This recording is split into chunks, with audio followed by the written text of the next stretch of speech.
ഉടുമ്പൻചോല നിയോജക മണ്ഡലത്തിൽ തെരഞ്ഞെടുപ്പിനായി UDF സ്ഥാപിച്ച ഫ്ലെക്സ് ബോർഡുകൾ നീക്കം ചെയ്യാൻ ആരംഭിച്ചു. നെടുങ്കണ്ടത്ത് പ്രവർത്തകർക്കൊപ്പം സ്ഥാനാർത്ഥി അഡ്വക്കേറ്റ് സേനാപതി വേണുവും ഫ്ലെക്സുകൾ നീക്കം ചെയ്യുന്ന പ്രവർത്തനങ്ങളിൽ ഏർപ്പെട്ടു.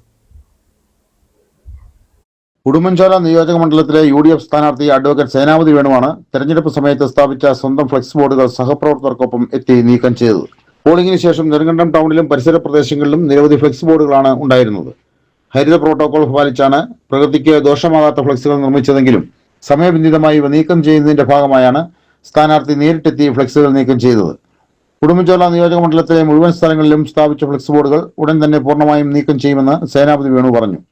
ഈ ഫ്ലെക്സ് ബോർഡുകൾ വെച്ചിരിക്കുന്നത് മുഴുവൻ സമയബന്ധിതമായി എടുത്തു മാറ്റണം എന്ന് ഇലക്ഷൻ കമ്മീഷൻ്റെയും അതുപോലെ സർക്കാരിൻ്റെയും നിർദ്ദേശമുണ്ട്.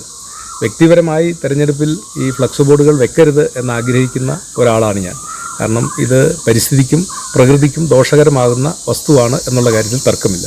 പക്ഷേ ഇപ്പോൾ അനുവദനീയമായ രീതിയിലുള്ള മെറ്റീരിയൽ ഉപയോഗിച്ചുള്ള ഫ്ലെക്സ് ബോർഡുകളാണ് വെച്ചിട്ടുള്ളത്. എന്നാലും ഗവൺമെൻറ് നിർദ്ദേശപ്രകാരം പൊതുസ്ഥലങ്ങളിൽ വെച്ചിട്ടുള്ള ഫ്ലെക്സ് ബോർഡുകൾ അത് പൂർണ്ണമായും എടുത്തു മാറ്റുന്നതിന് വേണ്ടി ഞങ്ങൾ തെരഞ്ഞെടുപ്പ് കമ്മിറ്റിയുടെ തീരുമാനപ്രകാരം ഞാനും എൻ്റെ സഹപ്രവർത്തകരും ആ പ്രക്രിയയിൽ പ്രവർത്തനത്തിൽ ഏർപ്പെട്ടിരിക്കുകയാണ്.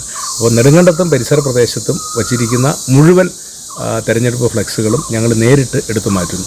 അതോടൊപ്പം തന്നെ മണ്ഡലത്തിൻ്റെ വിവിധ ഭാഗങ്ങളിൽ വെച്ചിരിക്കുന്ന മുഴുവൻ ഫ്ലെക്സ് ബോർഡുകളും എടുത്തു മാറ്റണമെന്ന് പ്രവർത്തകർക്ക് കർശനമായ നിർദ്ദേശം കൊടുത്തിട്ടുണ്ട്. നെടുങ്കണ്ടം പഞ്ചായത്ത് പ്രസിഡന്റ് ഷിഹാബ് വീട്ടിക്കൽ, ബ്ലോക്ക് പഞ്ചായത്ത് അംഗം KR രാമചന്ദ്രൻ തുടങ്ങിയവരും സ്ഥാനാർത്ഥിക്കൊപ്പം ഉണ്ടായിരുന്നു. News bureau, Nedumkandam.